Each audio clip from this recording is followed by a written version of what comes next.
Welcome back guys to the PvP build for the Goto chapter on my DK Perma block PvP tank with Backbar Battalion Defender. When you block, heal yourself or a group member within 50 meters of you 2.6k. Heats quite a bit, heats more than Leeching Blade in open feed situations. However, if you can stack your opponents, for example in inner keeps, in small gaps, behind a crate, that kind of stuff, Leeching Blade is way better, but only if you can stack your opponents properly. On top, Leeching can also proc Combustion, the DK passive. It deals poison damage, so it has the chance to proc this poison status effect, even if the chance is really small, to be honest. With Frontbar Bazaar Blooded Warrior for the major heroism proc, 3 ultimate every 1.5 seconds. This is basically our sustain set. Keep in mind, on DK we have access to Battle Roar, which gives us a ton of resources back when we use the ultimate, so the ulti regen with major heroism is necessary, otherwise your stamina sustain is not capable of handling 10-15 targets. As Mythic Death Dealer's Feet for the extra HP, Magicka and stamina, just helps for the sustain with the max stamina and Magicka, and the HP gives us more survivability. As for the 120 and Bloodspawner's monster set for even more ulti regen,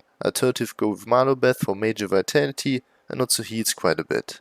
Armor types 6 heavy and 1 medium belt, 6 sturdy and 1 reinforced chest. You can also go with full sturdy here or even full heavy armor. I prefer 1 medium armor for the Undaunted passive. Full prismatic glyphs would be best in slot. I put a stamina and 2 HP glyphs here. I'm kinda out of gold, to be honest. Full infuse on jewelry with full block cost reduction needed. Then on the front bar, a nice stuff instead of double sword and board. With the Death passive Trifocus, we can even block with Magicka, helps for sustain, and Backbar sword and board with Decisive sturdy. You can also go with powered for extra healing. I prefer the ulti regen for the extra sustain. A stamina absorb glyph here and a Magicka absorb glyph here. You can also use the Magicka drain poisons on the front bar, and on your main hand the stamina drain poisons are even better than the absorb glyph. Quick look on the skills. Front bar, which is our buff bar on the ice stuff bar. Revealing Flare, just slotted for the major protection, 10% damage reduction. Alternative use Blood Altar, will give you minor lifesteal, which is basically small healing over time. Then Ignis Weapons for the major brutality and sorcery buff, 20% more weapon damage, which increases our healing overall. And it also procs minor brutality, 10% extra weapon damage, plus more ulti regen if you're in combat. And it even gives stamina back with Helping Hands, 1.1k, also helps. Cauterize, a really strong healing over time. Green Dragon Blood, this one is important.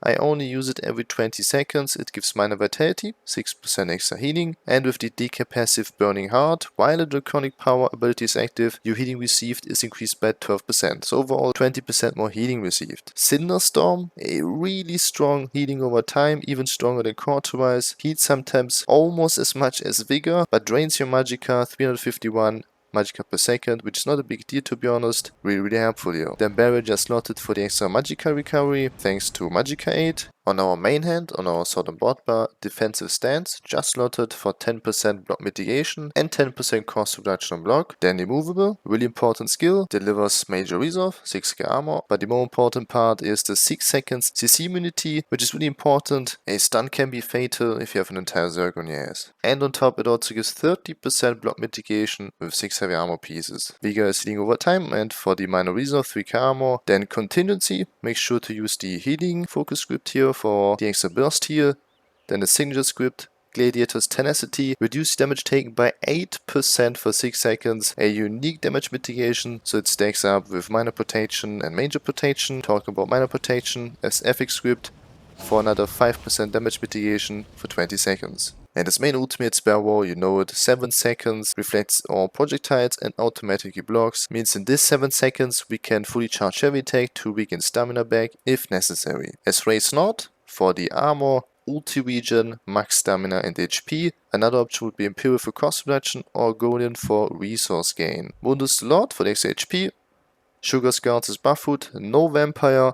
I couldn't sustain it, should be possible as Argonian or Imperial, but even then will be kinda tricky as Vampire. Attribute points, 34 into health, 21 into stamina and 9 into Magicka. Like this I'm at almost 20k Magicka, 41k HP and 24k stamina. Keep in mind without Death Dealer's Feet here. As potion you have 2 options. A better option instead of the Tricep potion would be the minor heroism one, will give you more ulti regen, means also more sustain, but they're super expensive. If you can afford them, go for it. I cannot afford them, to be honest, that's why I'm just using Tricep potion, also works. CPs, blue ones do a speed buff, Ironclad, Endure Resolve and Focus Manly for extra healing. Red runs the Stamplar Suffering, Pain's Refuge, On Guard, and Bracing Anchor for 20% block mitigation.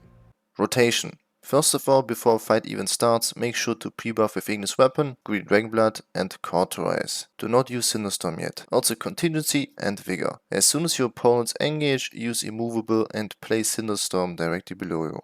It has only a 5 meters range, so make sure to stand in there. If you get pushed out or knocked back, simply reapply it again, if not, recast it every 10 seconds for the Heroism proc. Now the most important part besides keeping up your buffs and heals is to recast Immovable every 6 seconds for the CC immunity. It's not always possible, but keep an eye on that. Use Spare Wall on cooldown if necessary, and use at least 1 to 2 fully charged heavy attacks during Spare Wall for the stamina regain. In a perfect scenario, this is basically the playstyle: keep up heals plus buffs in combination with Immovable. However, 95% of the cases your opponents will not only use class abilities to kill a tank. The most problem about a static tank are sieges, especially meatbags. Try to avoid them if possible, roll dodge out or kite as soon as Immovable expires. Do not stand in there. It will kill you with a Zerg on your ass. A Codefire Ballista alone shouldn't be a big issue, but also here try to avoid them. Another big problem are negates. Zerglings love to place them on tanks. Same behavior here. Try to move out or roll dodge out if it's possible. If not, a simple trick can boost your survivability. Your Magicka pool will be always untouched, right? Since we can obviously not use our Magicka abilities. So keep up Immovable